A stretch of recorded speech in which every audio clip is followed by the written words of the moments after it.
Yes student of class 11th। बेटा जो हमारे बीच टॉपिक चल रहा था वो चल रहा double column cash book. Double column cash book के अंदर जिसमें दो कॉलम कैश और बैंक होते हैं, जिसके अंदर बैंक कॉलम रूल्स लिखवाए थे मैंने आपको। रूल्स एक बार रिपीट कर दूं मैं आपको, इससे आपने पढ़ रखे हैं तो भी रिपीट कर दूँ एक बार में। अगर आपको किसी को चेक, आपने किसी को पे किया, तुरंत बैंक आपका कम हो जाएगा। लेकिन अगर आपको किसी से चेक मिला तो उसमें तीन कंडीशन आती हैं।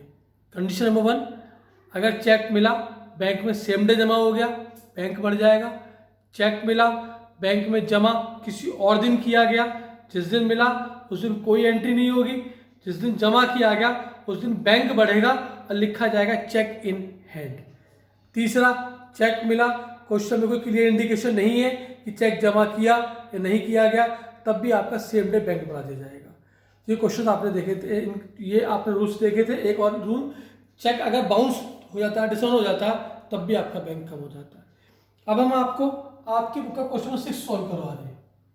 क्वेश्चन नंबर 6 और ये है पेज 10.39 पे। तो 6 क्वेश्चन जो हम आज आपको शुरू करेंगे, आपका ध्यान देंगे।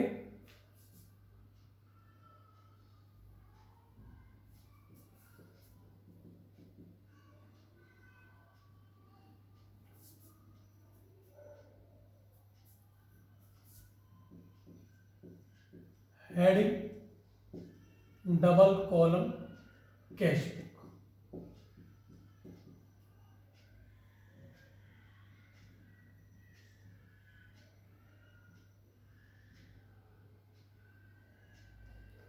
ये column date, particulars, LF, cash and bank.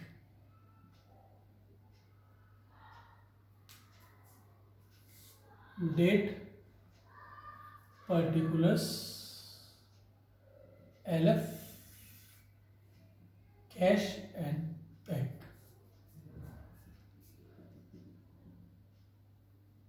इस साइड को इसमें रिसिप्ट साइड कहा जाता है, ये साइड आपकी पेमेंट साइड होती है। इसमें डेबिट के कम, रिसिप्ट पेमेंट यूज ज़्यादा होता है। Date, particulars, LF, cash debit,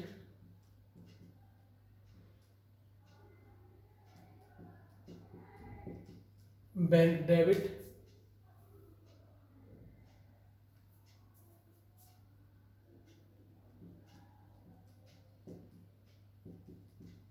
date,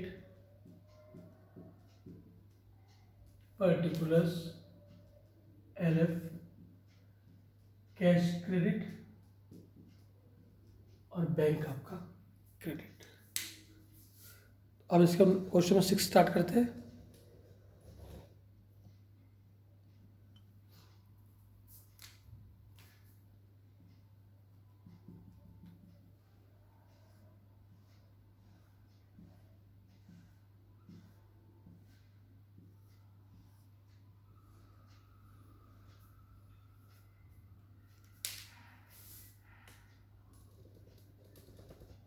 first answer ये बताया, कैश इन हैंड 800, बैंक का ओवरड्राफ्ट दे रखा है।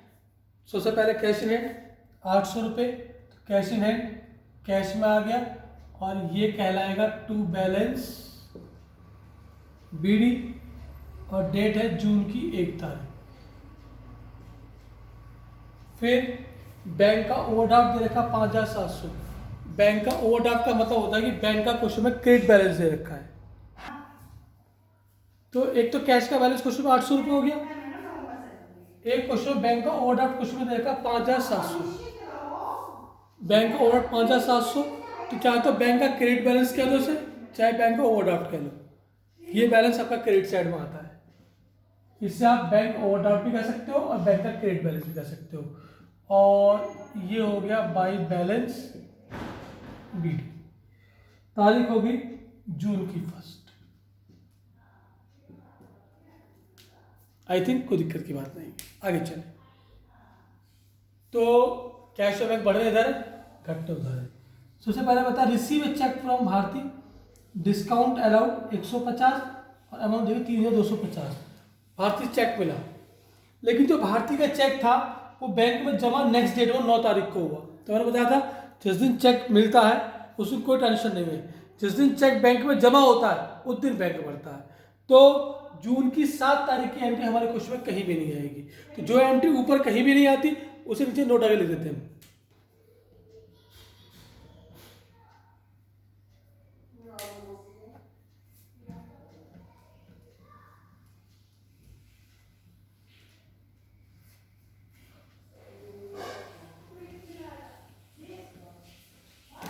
तो जून की 7 की एंट्री क्वेश्चन में कहीं नहीं आएगी, तो इसे हम नोट डायरेक्ट से लिख देंगे, फुट नोट में लिखेंगे non cash transaction,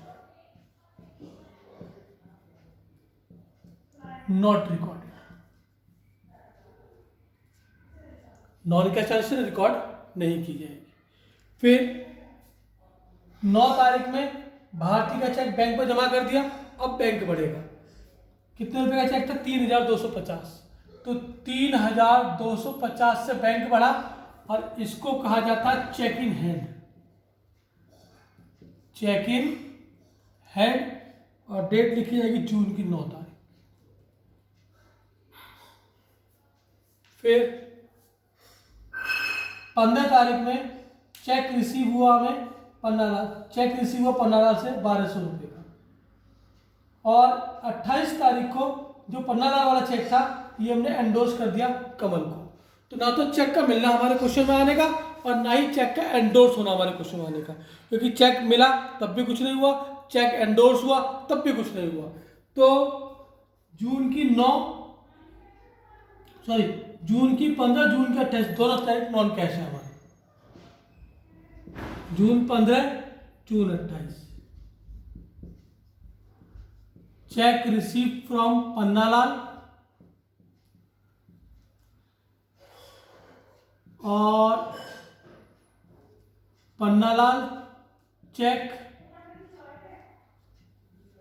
endorsed to Kamal, both non cash transaction, not recorded. दोनों ही ट्रांजेक्शन नॉन कैश है इसलिए रिकॉर्ड नहीं की जाएगी। दोनों ही ट्रांजेक्शन जो है क्वेश्चन में हमारी नॉन कैश है, इसलिए दोनों ही क्वेश्चन में जो है हमारी नहीं आएंगी। जो चेक मिला पन्नालाल से वो भी, और जो पन्नालाल का चेक हमने दूसरे को एंडोर्स किया वो भी, दोनों ही चेक हमारे दोनों में ना कैश बढ़ा ना कैश घटा, ना बैंक बढ़ा ना बैंक घटा। तो दोनों ट्रांजेक्शन हमारे क्वेश्चन में नहीं है। जो हमारे क्वेश्चन में नहीं आएंगी वो नीचे फुट नोट में लिखी जाएंगी। फिर भारतीय चेक रिटर्न डिसऑनर्ड, 20 तारीख को भारतीय चेक बाउंस हो गया, चेक बाउंस हुआ, बैंक कम हो जाएगा और नाम आएगा यहाँ पर बाई भारतीय का। ब्रैकेट में लिख दो डिसऑनर्ड, 3250 रुपए से आपका बैंक का।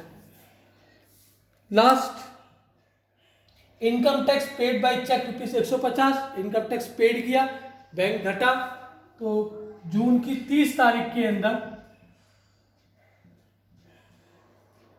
इनकम टैक्स उठाने का ड्राइंग्स कहा जाता है, आप जानते होंगे। ड्राइंग्स ब्रैकेट में जाओ लिख दो इनकम टैक्स, कितना पे किया? 150 रुपए से आपका बैंक कम हो जाएगा। आपका इनकम टैक्स और life membership life insurance premium दोनों जो हम पे करते हैं दोनों हमारी ड्राइंग्स होती हैं। तो दोनों के लिए क्वेश्चन में ड्राइंग्स लिखा आता है। तो कैश करेंगे कैश, चेक से होगा चेक। अब क्वेश्चन में इनकी क्लोजिंग कर दो। कैश 800 रुपये था, ना कहीं पैसा आया ना पैसा गया, तो 800 का आपका क्लोजिंग बैलेंस बच गया बाय बैलेंस सीडी।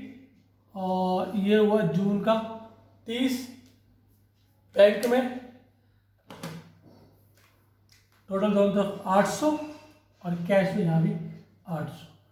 बैंक में 5700, 3250 और 150, ये आ गया 9100। और 9100 में से